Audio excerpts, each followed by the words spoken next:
अगर टाइगर को बंदर मिल जाए तो उसे खा जाएगा।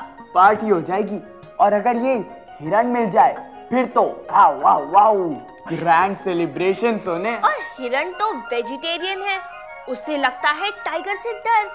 और फिर बिल्ली में भी उसे कोई इंटरेस्ट नहीं। और बिल्ली तो हमेशा चूहों के पीछे पड़ी रहती है। और चूहे तो हरदम कुछ ना कुछ खाते रहते कुतर कुतर कुतर। ये हो गए हमारे हर्बीवोर्स, ये हो गए हमारे कार्निवोर्स, और ये हो गए हमारे इंसेक्ट्स मतलब कीड़े मकोड़े। तो ये बन गया हमारा पूरा जंगल। सुंदर है ना। वैसे हम आज आपस में सवाल पूछ रहे थे कि अगर ये टाइगर यहाँ से गायब हो गया तो क्या होगा? होगा क्या? इन हर्बीवोर्स की पार्टी हो जाएगी, इन्हें तो कोई खाने वाला ही नहीं होगा। और हम क्यों शोर मचाते हैं कि टाइगर गायब हो रहे हैं, टाइगर कम हो रहे हैं? हम तो जंगलों से कितना दूर शहरों में रहते हैं, फिर क्यों? Save the tiger, save the tiger, हम ऐसा क्यों कहते रहते हैं? क्यों ऐसा ही होता है? मकड़ी का जाला एक बिंदु से शुरू होकर बन जाता है पूरा जाल। हर तार एक दूसरे से जुड़ा। पृथ्वी पर जीवन कुछ ऐसे ही बना है। सबसे पहले बने एक कोशीय जीव, जीवन का पहला बिंदु। पृथ्वी पर आज तक जन्मे हर रूप के पूर्वज।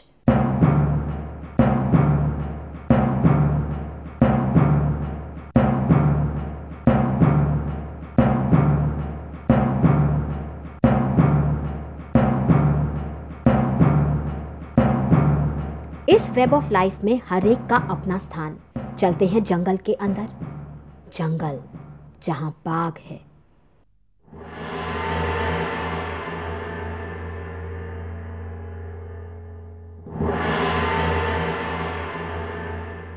बाघ जिसका खाना है हर्बीवोर्स, घास फूस खाने वाले।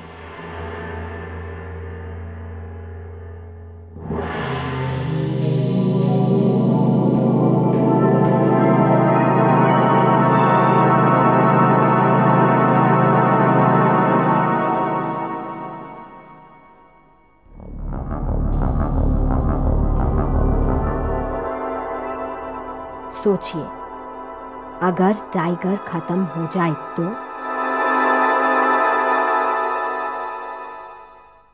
हर्बीवोर्स बहुत बढ़ जाएंगे, और वो हद से ज्यादा बढ़ेंगे तो जंगल बचेगा क्या? इसीलिए कहते हैं सेव टाइगर। और यहाँ टाइगर सिर्फ बाघ नहीं, हर छोटा बड़ा प्राणी है, क्योंकि हर प्राणी एक दूसरे से जुड़ा है। आज पृथ्वी के कोने कोने में जीवन है। प्राणी और पेड़ पौधे एक दूसरे से जुड़े हुए हैं और उस जगह में रहने के लिए वेल अडेप्टेड। फिर चाहे वो दोस्त हो या दुश्मन, हर्बीवोर्स हो या कार्निवोर्स, जैसे हिरन हो या शेर, हर एक चीज की अपनी अपनी इम्पोर्टेंस। और हर प्राणी का हेल्दी रहना उस जगह के इकोसिस्टम के लिए बहुत जरूरी है। इकोसिस्टम क्या है? पेड़ को लें, यहाँ भी बहुत से प्राणी एक साथ रहते हैं, अपना एक जाल बनाकर, एक दूसरे पर निर्भर। किसी के लिए पेड़ घर है, किसी के लिए खाना। कोई पेड़ की पत्ती खाता है तो कोई उसकी छाल। कोई पेड़ पर रहने वाला जीव है। हर किसी का अपना काम और हर किसी का आपस में रिश्ता।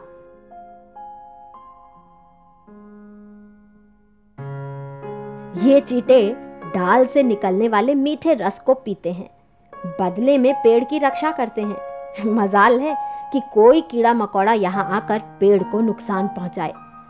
पेड़ को रक्षा मिलती है, चींटे को खाना। गिलहरी और पक्षी अगर पेड़ से खाना खाते हैं तो बदले में उसके बीज भी तो इधर उधर फैला देते हैं, है ना? दोनों का फायदा।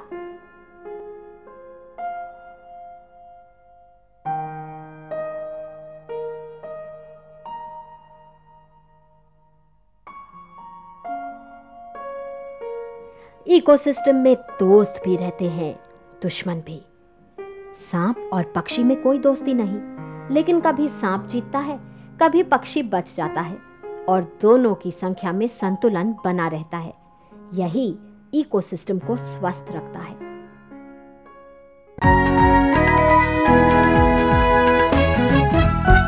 आज हम आपको एक स्पेशल जगह ले जा रहे हैं जहां पेड़ों को नाम दिया गया है चलने वाले पेड़। वॉकिंग ट्रीज, चलने वाले पेड़।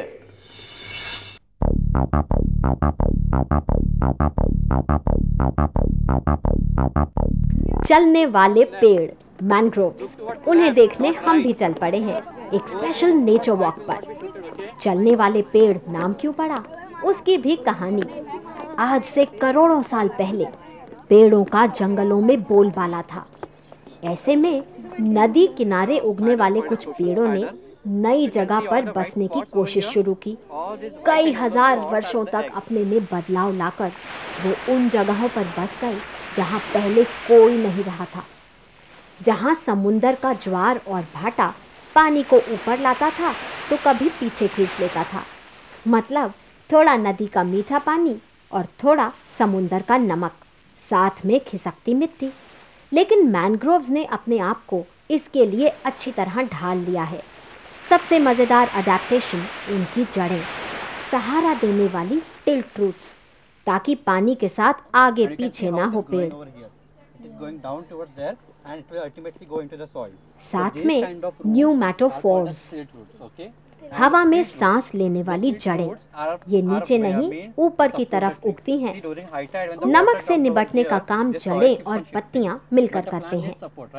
मैनग्रोव्स अपने आप में एक समृद्ध इकोसिस्टम है।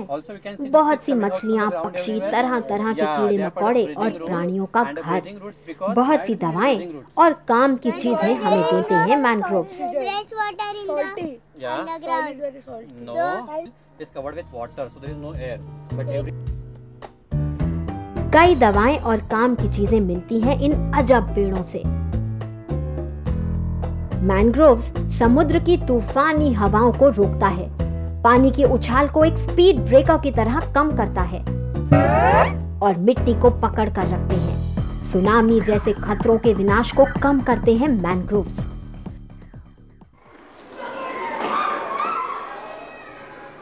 मैनग्रोव्स इकोसिस्टम को समझने के लिए हमने खेला एक मजेदार खेल। हम में से हर एक बन गया इस इकोसिस्टम का एक अंग। कोई मकड़ी, कोई केकड़ा, कोई पत्ती, कोई सांप तो कोई पक्षी। और फिर शुरू हुआ एक खेल, कौन किस से जुड़ा है। किसी को खाना मिल रहा था, किसी को घर, कोई लकड़ी ले रहा था और कोई वहां अंडे देना चाहता था। रस्सी घूम रही थी इधर से उधर तेजी से। हम हैरान रह गए, कहां से कहां रिश्ते जुड़ते गए और अंत में देखिए क्या बन गया। पूरा का पूरा जाल, एक बार फिर जाल।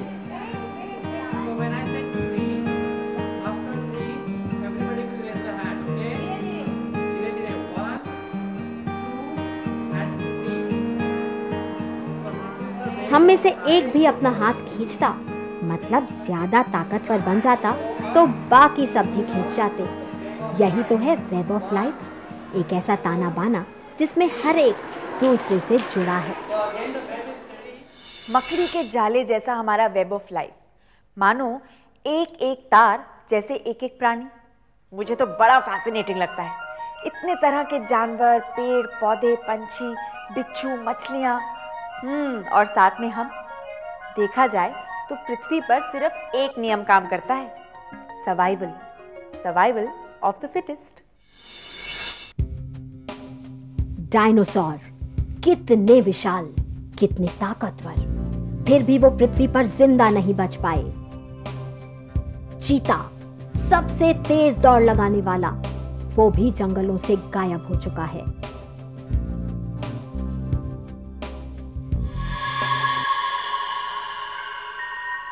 मतलब जिंदा रहने की रेस में जीतने वाला हमेशा सबसे बड़ा या सबसे ताकतवर नहीं रहता।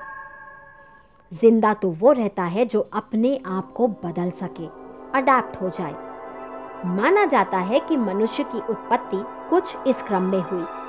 मछलियां पैदा हो चुकी थीं, पानी में कंपटीशन बढ़ा तो जीवन पानी के बाहर आने लगा। एम्फीबियंस जैसे मेंढक उत्पन्न हुए। और मेंढक के बाद नंबर आया रेंगने वाले सांपों का। एक बार फिर कंपटीशन बढ़ रहा था। कुछ प्राणी उड़ निकले और बन गए पक्षी। पक्षियों के बाद जन्मे स्तनधारी मैमल्स, और इन्हीं मैमल्स के विकास से हम इंसान उत्पन्न हुए। हम ताकतवर होते जा रहे हैं और किसी एक प्राणी का ताकतवर होना पूरे वेब ऑफ लाइफ को गड़बड़ा सकता है। दुश्मन का दुश्मन दोस्त। यही तो होगा जंगल का नियम। और कितनी मजेदार होगी जिंदगी। बस खाओ पियो और एकदम मस्त रहो। कोई टेंशन की तो जरूरत ही नहीं। क्यों केटू? कदम कदम पर खतरा। जंगल में जीना कोई आसान काम थोड़ी है। अरे भाई, सबसे बड़ी टेंशन तो ये कि पहले खाना ढूंढो, और उससे बड़ी टेंशन ये कि कहीं आप किसी का खाना ना बन जाए। बाप रे बाप, बड़ा सिंपल सा असूल है। या तो दुबक कर छुप कर कहीं चुपचाप बैठ जाओ, किसी को नजर ना हो, और या इतने डरावने बन जाओ कि कोई आपके पास भी ना भटके। तो देखते हैं ये बड़ा ही मजेदार फीचर। इन एक्टर्स की एक्टिंग देखकर तो आमिर खान भी शर्मा जाए। बीट यही लगती है ना? चिड़िया भला अपनी पॉटी में क्यों इंटरेस्टेड होगी, पर ये बीट तो एक कैटरपिलर है। यहाँ आपको कुछ दिख रहा है? नहीं ना? स्टिक इंसेक्ट पत्तियों में ऐसा एक हो जाता है कि दूर क्या पास से भी ना देख पाएं आप।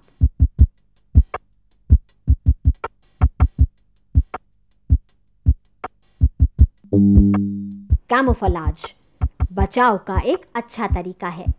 मानो छिपने के लिए मेकअप कर लिया हो। मेंढक बिना हिले डुले स्थिर भी बैठ सकता है और जमीन में छिप भी सकता है।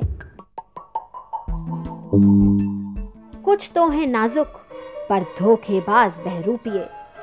ये आउल मौत है पतंगा, पर पंखों पर बनी है उल्लू की आंखें, और उल्लू के पास तो कम ही भटकते हैं।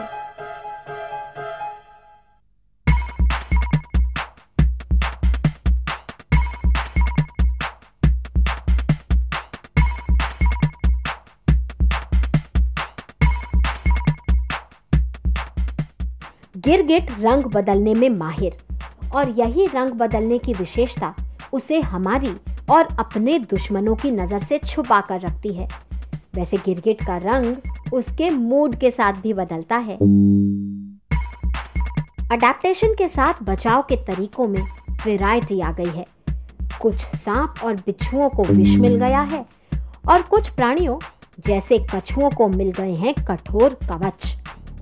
पानी के अंदर भी बचाव के मजेदार तरीके। दुश्मन मछली ऑक्टोपस के पास पहुंची तो देखिए उसने क्या किया।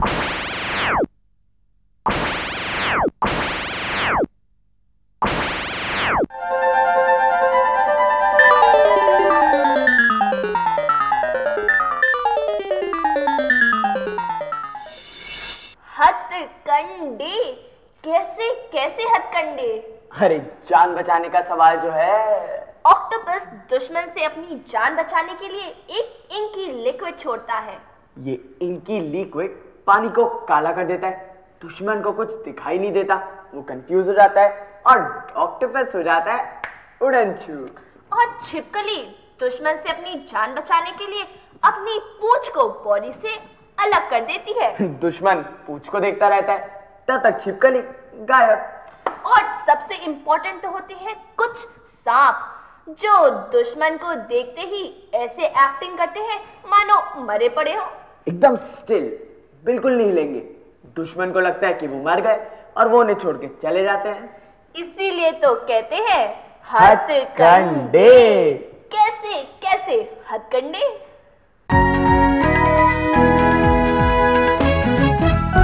पहले हम भी वाइल्ड एनिमल्स की तरह जंगल में रहते थे।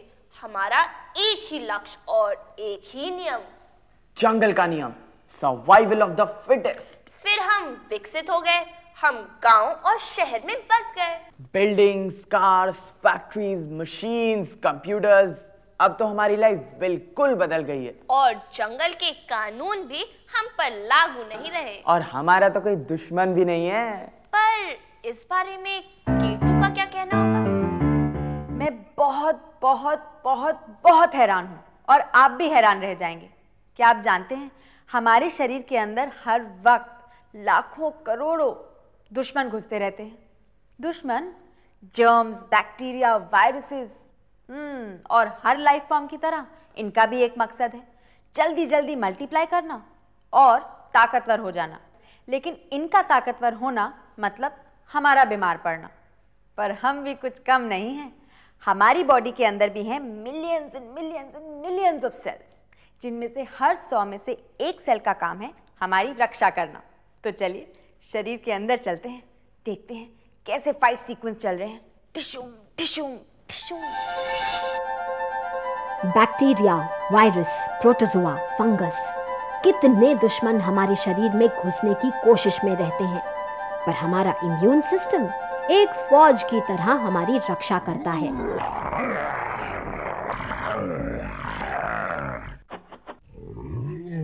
फैगोसाइट्स वो व्हाइट ब्लड सेल्स, सफेद कोशिकाएं हैं जो पहरेदार की तरह शरीर में घूमती रहती हैं। दुश्मन के आते ही उस पर हमला कर देती हैं। फैगोसाइट्स रक्त, टिश्यूज और फेफड़ों तक में जर्म्स का सफाया कर सकती हैं।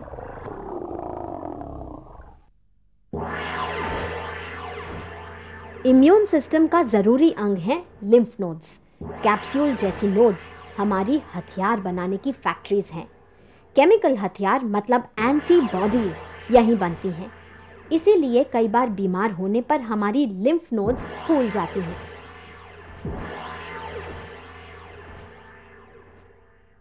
लेकिन हमारे इम्यून सिस्टम को कई बार हेल्प चाहिए होती है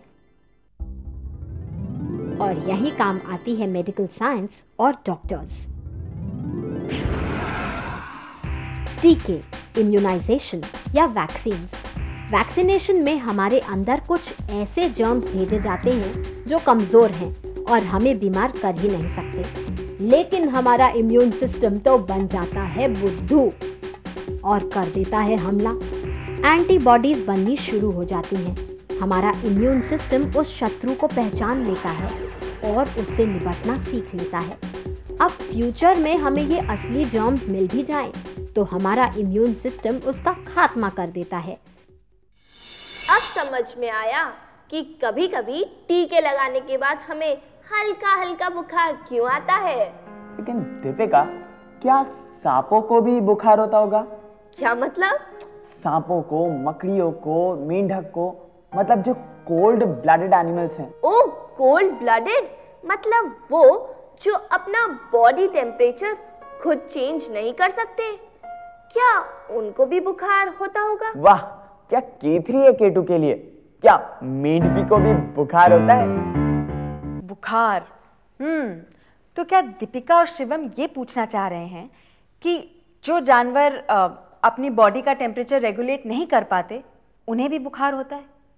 क्या K3 है? वाह, ये तो मैंने भी नहीं सोचा, लेकिन जानना तो पड़ेगा। चलिए पता करते हैं। रेप्टाइल्स कोल्ड ब्लडेड हैं, जैसे ये क्रोकोडाइल भी। ऐसे प्राणी जिनके शरीर का तापमान बाहर की सर्दी या गर्मी के साथ बदलता है।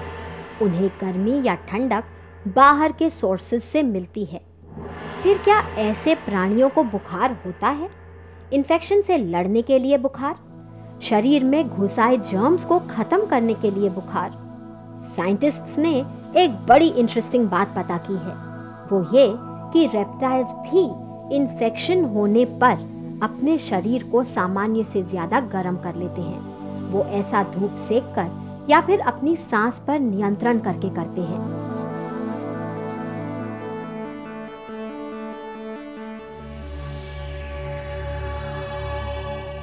मतलब हम कह सकते हैं कि कोल्ड ब्लडेड क्रीचर्स जैसे इस क्रोकोडाइल को भी बुखार होता है।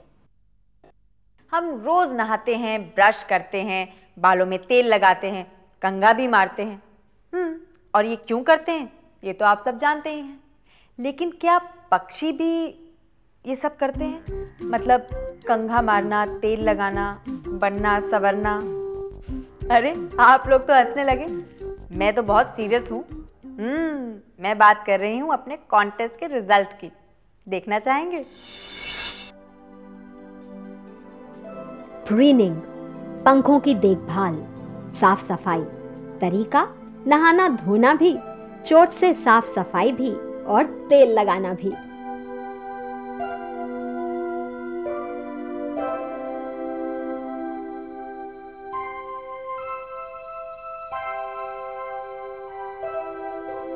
पक्षियों में भी ऑयल ग्लैंड्स होते हैं, तेल की ग्रंथियां। लेकिन प्रीनिंग सिर्फ पक्षी नहीं करते, ये बंदर तो सिर्फ अपनी नहीं, एक दूसरे की प्रीनिंग भी करते हैं। ये इनका सोशल बिहेवियर है। वैसे प्रीनिंग आपको छोटे छोटे कीड़ों तक में दिख जाएगी।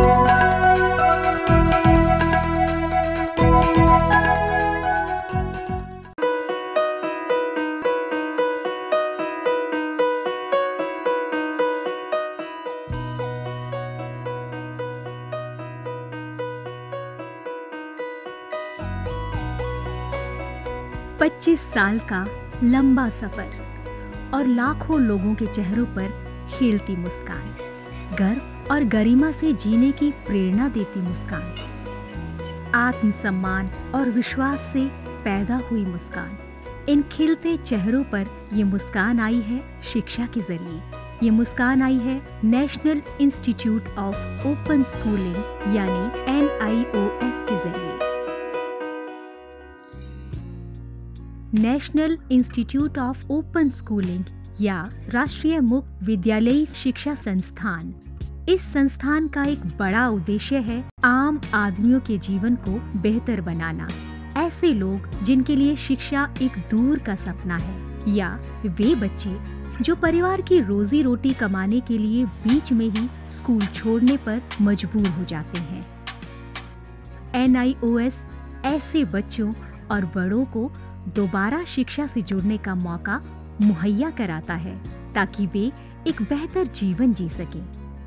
1989 में स्थापना के बाद NIOS ने देश के लाखों बच्चों और वयस्कों को बेहतर शिक्षा से जोड़ा है। इनमें हर उम्र, हर पृष्ठभूमि, हर जाति, हर मजहब और हर क्षेत्र के लड़के लड़कियां, महिलाएं और पुरुष शामिल हैं। बढ़ई से लेकर पायलट, डॉक्टर, इंजीनियर, बेकर और दर्जी तक NIOS कोशिश कर रहा है सबको शिक्षित और सशक्त बनाने की, चाहे वो असम के दूर दराज इलाके में रहने वाला हो या फिर मुंबई जैसे महानगर का। NIOS ने अपनी मौजूदगी हर जगह दर्ज कराई है। NIOS ने शिक्षा की परंपरागत सोच को ही बदल दिया है। वो पढ़िए जो हम पढ़ाते हैं की जगह NIOS की नई सोच है, हम वो पढ़ाते हैं जो आप पढ़ना चाहते हैं। इस नई सोच ने लोगों को आगे बढ़ने और NIOS के साथ जुड़ने के लिए प्रोत्साहित किया है। शिक्षा उपलब्ध कराने के मामले में NIOS किसी सीमा को नहीं मानता, उम्र की सीमा को भी नहीं। चंडीगढ़ के गणेश के लिए भी NIOS एक वरदान साबित हुआ। NIOS शारीरिक रूप से अक्षम बच्चों को भी बेहतर शिक्षा मुहैया कराने के लिए पूरी तरह प्रतिबद्ध है। ऐसे बच्चों के लिए शिक्षा न केवल रोजगार के द्वार खोलती है, बल्कि उन्हें आत्मविश्वास और गर्व के साथ जीना भी सिखाती है। NIOS खेल के इन सितारों को उनकी सुविधा और समय के अनुसार बेहतर शिक्षा उपलब्ध कराता है। मेरी कॉम, सोमदेव देववर्मन, देविका रेबेका पल्लिकल, अरमान इब्राहिम, प्रद्युमन प्रकाश और अमय जोत सिंह। NIOS सीमा पर खड़े उन प्रहरियों को भी शिक्षा से लाभान्वित करता है जो देश की सुरक्षा के लिए अपनी जान की बाजी लगाने से भी नहीं चूकते। सच तो ये है कि NIOS की पहुंच हर ओर रहती है, चाहे वो दूर दराज के आदिवासी हो या जेल की कोठरी में बंद कैदी या फिर ग्रामीण और शहरी क्षेत्रों के गरीब निवासी। देश में कहीं भी कोई भी व्यक्ति, स्त्री, पुरुष, लड़का, लड़की, अमीर, गरीब शिक्षा से वंचित न रहे। राष्ट्रीय मुक्त विद्यालयी शिक्षा संस्थान का यही मिशन है। राष्ट्रीय मुक्त विद्यालयी शिक्षा संस्थान पूरे देश में शिक्षा के साथ साथ कौशल विकास के क्षेत्र में बहुत सारे कोर्सेज दे रहा है। लगभग 100 से ज़्यादा कोर्सेज हैं। हम दूर दराज के गांव में अपने संस्थान बनाते हैं और वहाँ के बच्चों को, वहाँ के बच्चियों को, वहाँ के वयस्कों को हुनर के क्षेत्र में शिक्षा पहुँचाते हैं। आपको जानकर खुशी होगी कि अब हम आर्ट, साइंस, कॉमर्स जिन क्षेत्रों में 12वीं का सर्टिफिकेट दिया जाता रहा है, अब हम हुनर के क्षेत्र में, वोकेशनल एरिया में भी 10वीं और 12वीं का सर्टिफिकेशन करेंगे।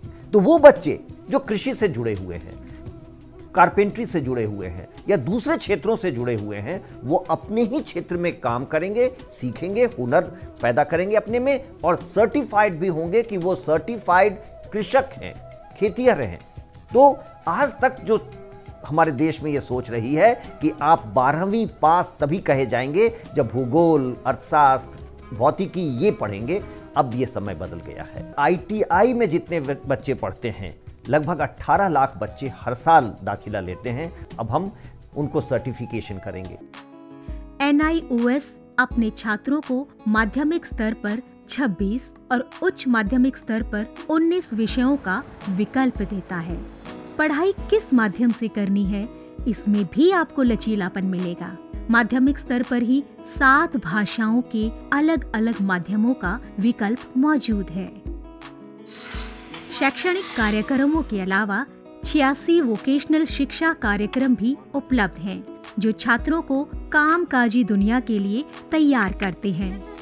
वोकेशनल प्रशिक्षण को अधिक सुदृढ़ बनाने के लिए NIOS ने ITDC, Cisco, Indian medical association जैसे कई सरकारी और गैर सरकारी संस्थानों के साथ भागीदारी स्थापित की है। आज लाखों छात्रों के लिए अपनी पसंद का स्कूल है राष्ट्रीय मुक्त विद्यालयी शिक्षा संस्थान यानी national institute of open schooling. NIOS ने एक लंबा सफर तय किया है, लेकिन मंजिल अभी दूर है। निरंतर विकास और नवीनीकरण के लिए NIOS सदैव प्रतिबद्ध है। शिक्षा का उद्देश्य महज रोजगार जुटाना ही नहीं है, बल्कि स्वयं को सशक्त बनाना भी है।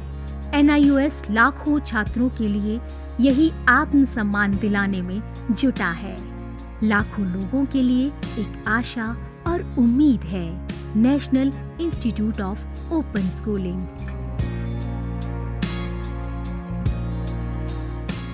शिक्षा सबके लिए, कहीं भी, कभी भी।